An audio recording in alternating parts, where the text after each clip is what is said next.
Hello दोस्तों, कैसे आप लोग। आई होप कि आप लोग बहुत ही अच्छे होंगे और अपनी अपने एग्जाम की तैयारी बहुत ही अच्छे से कर रहे होंगे। तो दोस्तों, आज हम लोग जो स्टडी करने वाले हैं, आज हम लोग काफी रोमांटिक स्टोरी को पढ़ने वाले, आई मीन पोएट्री को पढ़ने वाले। पोएम्स है ये मेरा, काफी रोमांटिक है। इसे पढ़ने में बहुत ही मजा आता है और लिखने में तो बहुत ही मजा आता है। लाइक अपने स्टोरी बना देना, क्या कहते हैं, अपनी स्टोरी। चलिए, तो आज हम लोग क्लास 12 का इंग्लिश में बात करेंगे। रेनबो बुक जो है, रेनबो पोएट्री में चैप्टर फर्स्ट की बात करने वाले हैं। पोएट्री में चैप्टर फर्स्ट है ना, जिसका नाम है sweetest love I do not go. Sweetest love I do not go, जिसके लेखक है John Donne, I mean writer जो है वो जॉन डॉन है। ठीक है, आज की क्लास में हम लोग इसके समरी की बात करने वाले हैं, जो कि एग्जाम में 5 मार्क के नहीं, 5 मार्क के पूछे जाते हैं। ये नहीं, ये दोनों नहीं, ये वाला 5 मार्क के पूछे जाते हैं। 5 मार्क में ही पूछे जाते हैं। ठीक है, तो हमें 5 मार्क की आज तैयारी करनी है। तो भाई वीडियो को स्किप बिल्कुल भी नहीं करनी है, क्योंकि हमें इसके समरी को समझना है और काफी रोमांटिक स्टोरी है, इसको पढ़ना है। आई मीन पोएम है ये, तो उसको बहुत ही अच्छे से पढ़ना है। ठीक है, वीडियो को बिल्कुल भी स्किप मत करना। और चैनल पे नए हो तो चैनल को जरूर सब्सक्राइब करना। अगर सब्सक्राइब नहीं करते हो तो कम से कम, अगर मन नहीं है तो कम से कम लाइक और शेयर जरूर करना वीडियो को, क्योंकि आज की क्लास बहुत ही मजा आने वाला करने में, और 5 नंबर हमें अपने जेब में रखना है। ठीक है, तो चलिए आज की क्लास को स्टार्ट करता हूं बिना कोई बकचोदी के। डरो मत, टेंशन नहीं लो। ये इतना लिखा हुआ है, इसका मतलब ये नहीं कि बहुत भारी है, ऐसा कोई बात नहीं है। डरो मत, ठीक है। पहले यहां समझो। देखिए, अगर एग्जाम में आपको आवे तो आप इतना लिख दीजिएगा, काम चल जाएगा। लेकिन इससे आगे भी है, मैं आपको स्टोरी बता दूंगा। ठीक है, अगर आपको लिखना होगा तो बाय द वे मेरे स्टेप बाय स्टेप जैसे मैं बोलूंगा आप लिख लीजिएगा। लेकिन आप इतना भी लिख दीजिएगा तो आपका 1 नंबर भी नहीं कटेगा, गारंटी मेरी है। चलिए, तो सबसे पहले मैं समरी को समझता हूं। समरी में लिखा गया है कि दिस पोएम, यह poem sweetest love I do not go is written by John Donne. किसके द्वारा लिखा गया है? ये जो पोएम्स है वो लिखा गया है जॉन डॉन के द्वारा। तो आप इस तरह से यहाँ पे कर देगा, this poem sweetest love I do not go is written by the John Donne, written by John Donne. कहता है कि in this poems, in poem में ही डिस्क्राइब्स, यह बताया गया है, दिस इंपल्स ऑफ लव, मतलब क्या कहते हैं, लव के, क्या कहते हैं कि इंपल्स मतलब होता है कि लव के बारे में बताया गया है। मतलब लव क्या होता है? इंपल्स का मतलब होता है कि आवेग होता है। क्या होता है? इंपल्स होता है, आवेग होता है, जो मतलब कि आंख बंद करके किया जाता है। तो जाहिर सी बात है, लव भी होता है, जो प्यार करता बंदा वो क्या होता है, आंख मूंद करके कर लेता है, जो होगा देखा जाएगा ना। उसका अंजाम नहीं समझता लेकिन कर लेता है। तो वही बताया गया है, describe this impulse of love, love के आवेग के बारे में बताया गया है। कहता है कि poems had a wife, poem के पास एक वाइफ है, हुज, जो ही लव्ड वेरी मच, वो अपनी वाइफ से बहुत प्यार करता है। कौन? पोएम है ना। पोएट जो है वो, कवि जो है वो अपनी वाइफ से बहुत ही प्यार करता है, बहुत ही प्यार करता था। यहाँ पे हैड का इस्तेमाल हुआ है, इसलिए प्यार करता था। कहता है poet had a wife whose loved very much, है ना, he loved very much. Poet जो है, कवि जो है, वो अपनी वाइफ से बहुत ही प्यार करता था। He is afraid of appearing from his beloved, मतलब कि वह जो है, अफेयर का मतलब होता है कि मतलब करना है कि डरना, है ना। उस अफेयर मतलब डरना, अपार्टिंग मतलब होता है अलग होना। मतलब कि वो बहुत डरता था, किससे? फ्रॉम हिज लव, अपनी प्रेमिका से दूर होने से। अपनी प्रेमिका से दूर होने से वो बहुत डरता था। कौन?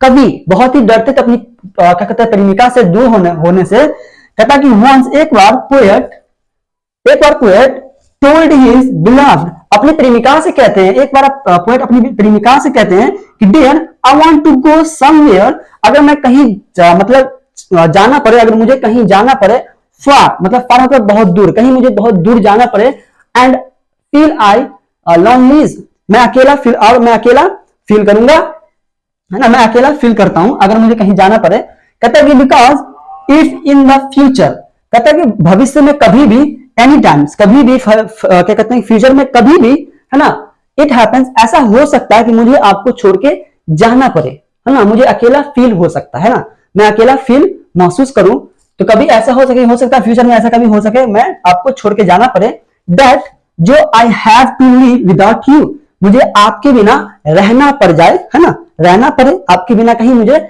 ऐसा ना हो, कभी ऐसा हो कि रहना पड़े। हाउ फील आई, कहता है how will feel I with, कहता है how will I feel without you, तो मैं तुम्हारे बिना कैसा मतलब महसूस करूंगा।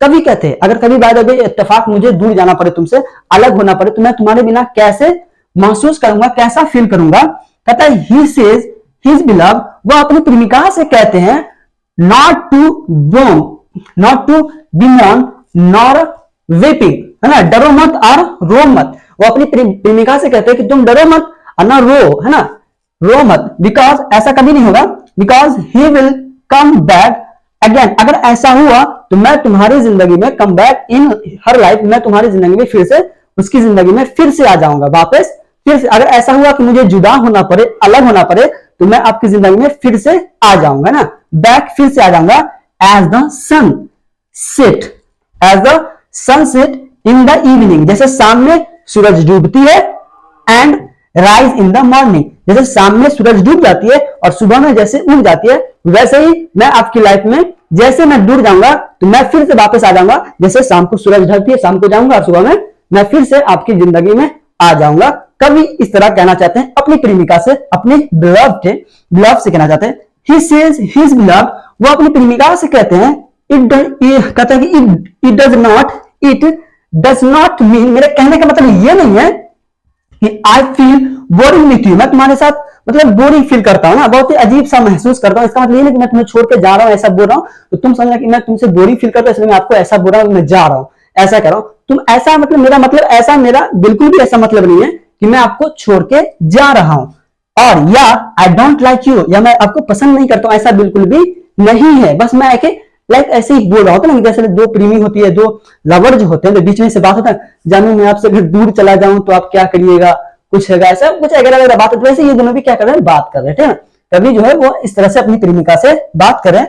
एक्चुअली वो कहता है कि मैं तुम्हें पसंद नहीं करता, ऐसा कोई बात नहीं है, या फिर मैं तुम्हारे साथ ऐसा बोरिंग फील नहीं कर रहा हूं, ऐसा कोई भी बात नहीं है, बस मैं ऐसे ही एक्चुअली बोल रहा हूं। एक्चुअली वास्तव में आई लव यू मोर देन, मैं तुमसे बहुत ही प्यार करता हूं।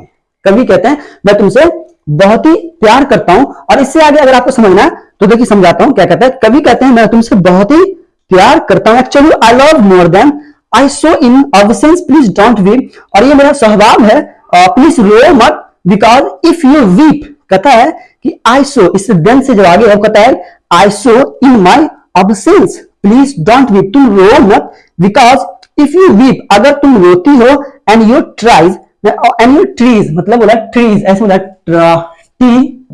TEARS, ट्रीज मतलब होता है आंसू, क्या होता है, ट्रेज मतलब होता है आंसू, ट्रेज बोल सकते हैं इसको। तो कहता है if you weep and your tears come out you feel, अगर तुम्हारा आंसू बाहर जो आती है तो तुम महसूस करती हो, दैट इज माई ब्लड, ये मेरा खून है। अगर आपका आंसू बाहर आ रहा है तो ये मेरा क्या बाबू रे, ये मेरा खून है, इसे बहाओ मत, है ना, कमिंग आउट, ये मेरा, अगर तुम आंसू बहाती हो तो क्या कहते हैं, that is my blood coming out, मेरा खून बाहर आता है। ओ माय गॉड, कितना खतरनाक लग यार। और आगे कहता है कि he says he beloved, वो अपनी प्रेमिका से कहते हैं, कहता है कि that we both are made for each other, हम दोनों एक दूसरे के लिए ही बने हैं। कहता है कि we both, हम दोनों are made, बने हैं for each other, एक दूसरे के लिए, and आगे कहता है other, कहता है and we can't live, हम लोग नहीं रह सकते हैं without each other, मतलब एक दूसरे के बिना हम लोग नहीं रह सकते हैं। कभी ऐसा कहते हैं अपने बिलव्ड से, अपनी प्रेमिका से कहते हैं, ठीक है। तो अगर आपको इतना इससे आगे लिखना है तो अगर लिखिएगा तो इससे आगे लिखिएगा, जैसे मैंने लिखा है, यहां से लिखा है कि actually I love you more than, आगे लिखिएगा I so in my absence please don't weep, because if you weep, अगर आप रोती हो, and your tears come out, और आपकी आंसू बाहर आती है, आंसू बाहर आती है, यू फील, तुम महसूस करती हो, that is my blood coming out, मेरा खून बाहर आता है। उसके बाद कहता है ही सेज हिज ब्लड, वो अपनी प्रेमिका से कहते हैं he says his blood that we both are made for each other, हम दोनों एक दूसरे के लिए बने हैं, and we can't live without each other, हम दोनों कभी जुदा नहीं हो सकते, अलग नहीं हो सकते, ठीक है। तो इस तरीके से ये था मेरा आज का summary, sweetest love I do not होगा। अगर आप यहां तक भी लिख देते हैं तो कोई दिक्कत वाली बात नहीं है, आपको एक नंबर भी नहीं काटा जाएगा। तो आई होप कि आपको ये चीज पूरा क्लियर हो गया होगा। मैंने सभी का एक मीनिंग करके बता दिया हिंदी में कि इसका क्या मीनिंग होता है, ठीक है। अफेयर का मतलब होता है डरना, है ना, अफेयर मतलब अलग होना, बिलव का मतलब होता है क्या होता है, प्रेमिका, पोएट मतलब कवि होता है, इंपल्स मतलब होता है आवेग, मतलब जो अंधेपन में किया गया है ना, कोई जो धुमकी में कर दिया उसे आवेग कहते हैं। और ऐसा कुछ तो वर्ड है नहीं जो आपको पता नहीं होगा, फ्यूचर्स, बिकॉज, वीपिंग, सब कुछ आपको पता ही है। राइज मतलब राइज मतलब होता है सन, जैसे सुबह में उगता है तो सनराइज कहते हैं, शाम को डूबती है तो सनसेट कहते हैं कि नहीं। तो इस तरीके से हम लोग इसको समरी को देख लिए, sweetest love I do not की समरी को, जो कि 5 नंबर में एग्जाम में पूछे जाते हैं। ठीक है, तो आज के लिए इतना ही। फिर मिलते हैं हम लोग अगले क्लास में sweetest love I do not के साथ शॉर्ट क्वेश्चन के साथ, जो कि 2 नंबर में भी पूछे जाते हैं, 2 मार्क में पूछे जाते हैं। ठीक है, तो इस तरीके से आज की क्लास को यहीं पे समाप्त करते हैं। अगर अभी तक चैनल पर नए थे तो चैनल को सब्सक्राइब जरूर कर ले, ताकि अगला वीडियो हम अपलोड करें तो उसका नोटिफिकेशन सबसे पहले आपको मिले।